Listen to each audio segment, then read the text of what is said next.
نائب وزیر اعظم وزیر خارجہ اسحاق ڈار بنگلہ دیش کے تاریخی دورے پر روانہ، ڈھاکہ میں اہم بنگلہ دیشی رہنماؤں سے ملاقاتیں کریں گے۔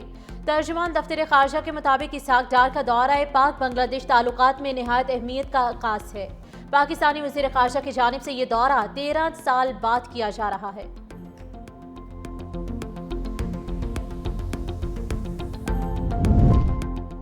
صدر مملکت نے 11ویں NFC کمیشن کی منظوری دے دی۔ وزیر خزانہ محمد اورنگزیب 9 رکنی کمیشن کے چیئرمین مقرر، چاروں صوبائی وزرائے اعلیٰ اور ماہرین کمیشن میں شامل ہوں گے۔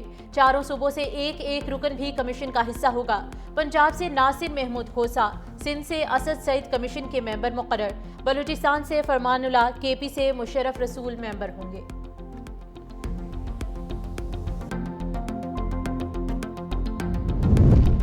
مانسون بارشوں کا ایک اور سلسلہ، مغربی ہوائیں آج بالائی علاقوں میں داخل ہوں گی۔ 30 اگست تک شدید بارشوں کی پیش گوئی، NDMA نے الرٹ جاری کر دیا۔ پنجاب، KP، GB، آزاد کشمیر میں طوفانی بارشیں متوقع۔ نشیبی علاقوں میں سیلاب اور پہاڑی علاقوں میں لینڈ سلائیڈنگ کا خطرہ بڑھ چکا ہے۔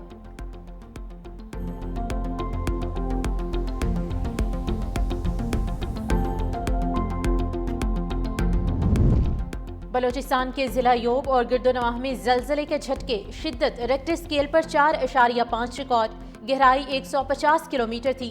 زلزلہ پیما مرکز کے مطابق یوب سے 60 کلومیٹر دور تھا۔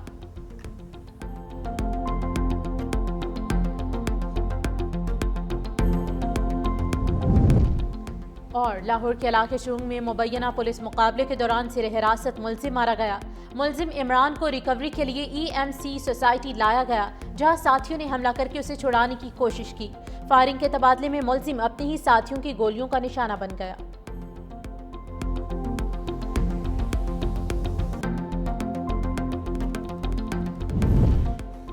سیکرٹری جنرل انتونیو گوتریس نے غزہ میں قحط انسانیت کی ناکامی قرار دے دیا۔ بولے، جب یہ لگ رہا تھا کہ غزہ کے زندان حیات کو بیان کرنے کے لیے الفاظ باقی نہیں رہے، تو قحط کی صورت میں اب ایک نیا لفظ سامنے آ گیا ہے۔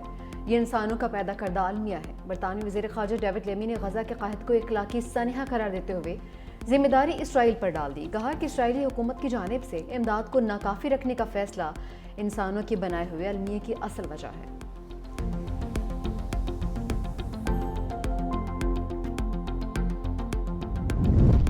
اسرائیل کا غزہ پر قبضے کا گھناؤنا منصوبہ، صہیونی فوج کے نئے آپریشن کا آغاز، مختلف علاقوں میں بمباری، مزید 70 فلسطینی شہید، درجنوں زخمی۔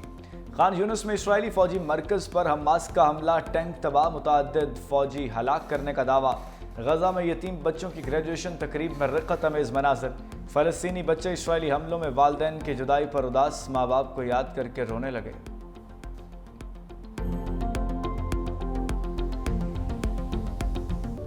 گلگت بلتستان کے ضلع خزر میں رات گئے آفت ٹوٹ پڑی۔ گلیشیئر پھٹتے ہی اچانک سیلاب اور لینڈ سلائیڈنگ سے پھر تباہی، متعدد دیہات زیر آب۔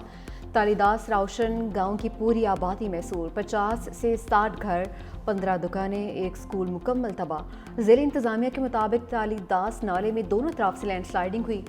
گلگت شندو روڈ مکمل طور پر بند، ٹریفک کی آمد و رفت معطل۔ ترجمان گلگت بلتستان حکومت فیض اللہ فراق کہتے ہیں، گوپس کے مقام تالیداس میں گلیشیئر پھٹنے سے پانی نے جھیل کی شکل اختیار کر لی۔ مصنوعی جھیل کی لمبائی 10 کلومیٹر تک پھیل گئی۔ متصل دیہات شدید متاثر اور کئی گھر زیر آب آ گئے۔ سیلاب سے شدید مالی نقصان ہوا ہے، تاہم کسی جانی نقصان کی اطلاع نہیں ملی۔ دریا کے بہاؤ کے رکنے سے مزید تباہی کا خدشہ ہے۔ ضلع انتظامیہ کا کہنا ہے کہ راوشن نالے میں پھنسے تمام 200 افراد کو ریسکیو کر لیا ہے۔ غزر میں چرواہے کی حاضر دماغی کی زندگیاں محفوظ، چرواہے نے لینڈ سلائیڈنگ اور سیلاب دیکھ کر گاؤں والوں کو منتقل ہونے کا کہا۔ چرواہا لوگوں کو اطلاع دینے کے بعد خود سیلاب میں پھنس گیا۔ پاک فوج نے سیلاب میں پھنسے چرواہے اور اس کے خاندان کے 6 افراد کو نکال لیا۔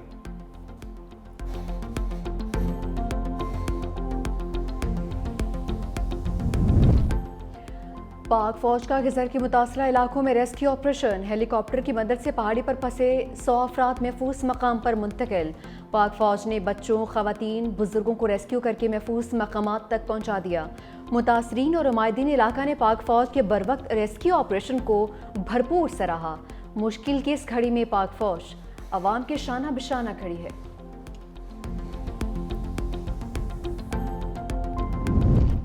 غزر میں گلیشیئر پھٹنے سے ایک بھی جان ضائع نہیں ہوئی، شیر رحمان کا ایکس پر بیان، لکھا یہ سب مؤثر ابتدائی انتباہی نظام کی بدولت ممکن ہوا۔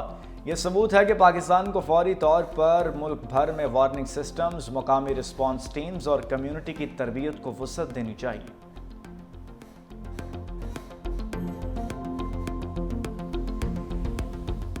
علم کی شمع جلانے والا خود چل بسا لیکن کئی چراغ جلتے چھوڑ گیا۔ بنیر کے گاؤں بشنوئی کے استاد نے درجنوں افراد کو موت کے منہ میں جانے سے بچایا۔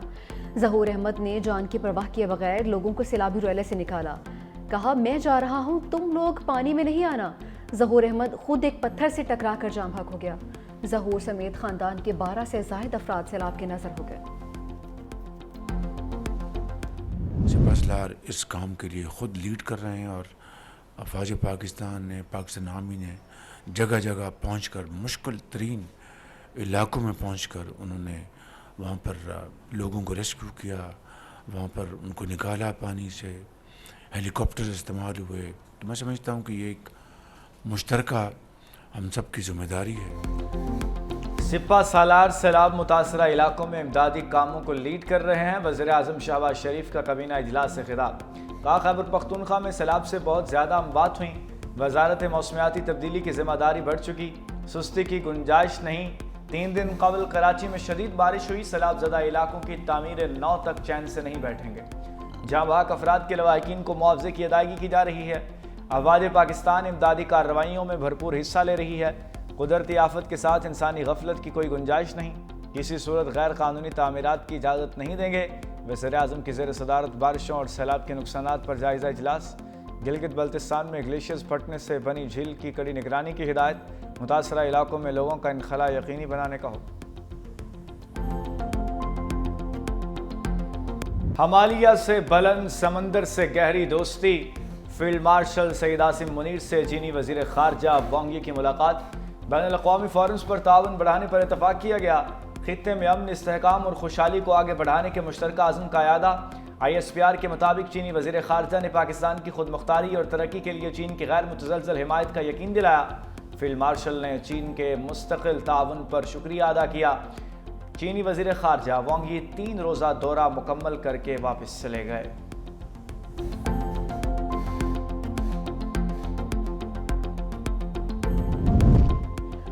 عالمی منظرنامہ کچھ بھی ہو، پاک چین دوستی لازوال رہے گی۔ ترجمان چینی وزارت خارجہ کی پریس کانفرنس، کہا کہ وزیر اعظم اور فیلڈ مارشل سید عاصم منیر سے چینی وزیر خارجہ کی اسلام آباد میں ملاقات ہوئی۔ پاکستان اور چین کی روایتی دوستی ہمیشہ غیر متزلزل اور ناقابل تسخیر رہے گی۔ چین ہمیشہ پاکستان کا انتہائی قابل بھروسہ اور مضبوط دوست رہا ہے۔ پاک چین دوستی وقت کے ہر امتحان میں سرخرو رہی ہے۔ سی پیک کا اپ گریڈ ورژن 2 بنانے پر بھی اتفاق۔ زرعی شعبے میں چین کے تجربات سے بھرپور استفادہ کریں گے۔ وزیر اعظم کا زرعی شعبے میں تربیت کے لیے 300 پاکستانی طلبہ کو چین بھجوانے کی تقریب سے خطاب، کہا زرعی شعبے میں بہتری کے لیے جدید ٹیکنالوجی کی پاکستان منتقلی ترجیح ہے۔ تربیت کے لیے تمام نوجوانوں کو میرٹ پر منتخب کیا۔ چینی سفیر نے کہا کہ پاکستان کی تیز ترین ترقی کے لیے ساتھ دیتے رہیں گے۔ پاکستانی معیشت مضبوط اور زر مبادلہ میں اضافہ ہوا۔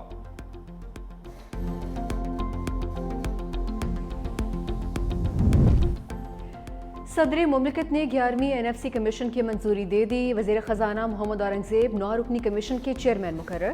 4 صوبائی وزرائے اعلیٰ اور ماہرین کمیشن میں شامل۔ 4 صوبوں سے ایک رکن بھی کمیشن کا حصہ ہوگا۔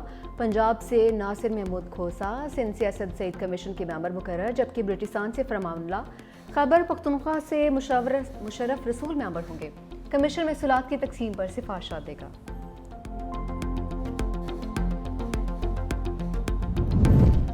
PTI اور اسٹیبلشمنٹ کے درمیان کہیں نہ کہیں رابطے استوار ہوئے ہیں۔ سینیٹر کامران مرتضیٰ کا 365 نیوز کے پروگرام کھرا سچ میں بڑا دعویٰ۔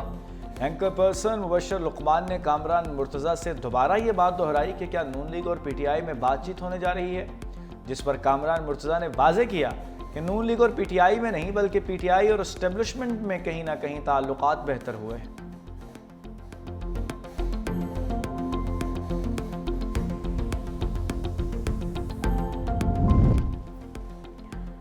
علیمہ خان کے لیے نئی مشکل، ایک بیٹے کا ریمانڈ تو دوسرے کو بھی دھر لیا۔ انسداد دہشت گردی عدالت نے شہریز عظیم کا 8 روزہ جسمانی ریمانڈ دے دیا۔ ایڈمنڈ جج نے محفوظ فیصلہ سنا دیا۔ علیمہ خان کے دوسرے بیٹے شیر شاہ کو بھی رہائش گاہ کے قریب سے حراست میں لے لیا گیا۔ خاندانی ذرائع کے مطابق گرفتاری سادہ کپڑوں میں ملبوس افراد نے کی ہے۔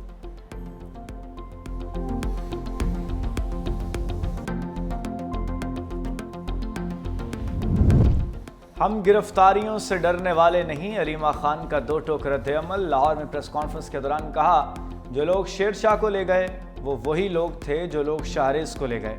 یہ چاہتے ہیں کہ ہم بانی پی ٹی آئی کا پیغام نہ دیں۔ سلمان اکرم راجہ کہتے ہیں کہ شاہریز کو 9 مئی کے جھوٹے مقدمے میں ملوث کیا گیا، 27 ماہ تک ایک بار بھی طلب نہیں کیا گیا۔ یہ قوم کو پیغام دیا گیا کہ اس ملک میں کوئی قانون نہیں۔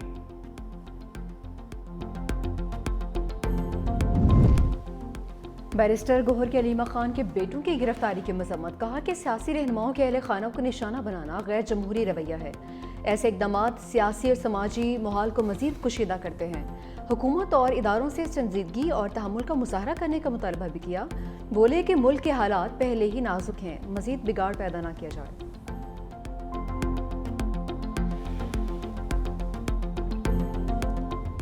اسحاق ڈار کا مودی کے بیانیے پر لفظی سٹرائک، کہا جنگ بندی کے لیے بھارت نے امریکہ سے درخواست کی، مجھے واشنگٹن سے فون آیا تھا، ہم سے نیوٹرل مقام پر بٹھانے کی بات کی گئی تھی، میں نے کہا تھا کر لیں گے۔ پاکستان بھارت کے ساتھ مسئلہ کشمیر سمیت جامع مذاکرات کے لیے تیار ہے، جنگ بندی پر عمل کامیابی سے جاری ہے۔ اسحاق ڈار نے مارکو روبیو کے فوری دورہ پاکستان کا امکان مسترد کر دیا۔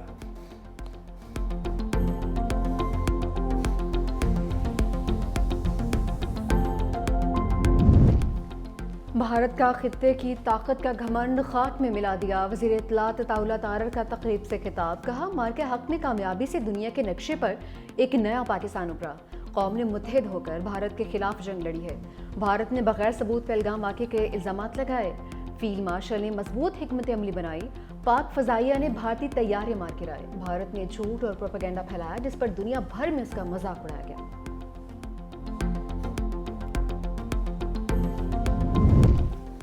فیک نیوز واچ ڈاگ نے بھارتی ایئر چیف کے بیان کا کچا چٹا کھول دیا۔ اے پی سنگھ کا 6 پاکستانی طیارے گرانے کا دعویٰ سیاسی بیان بازی قرار۔ تحقیقاتی رپورٹ میں کہا بھارتی اعلان اندرونی سیاسی بحران سے توجہ ہٹانے کی ناکام کوشش ہے۔ بھارت کی طرف سے جاری کردہ تصاویر جعلی نکلیں۔ بھارتی میڈیا نے پرانی فوٹیج اور AI تصاویر کو اصل بنا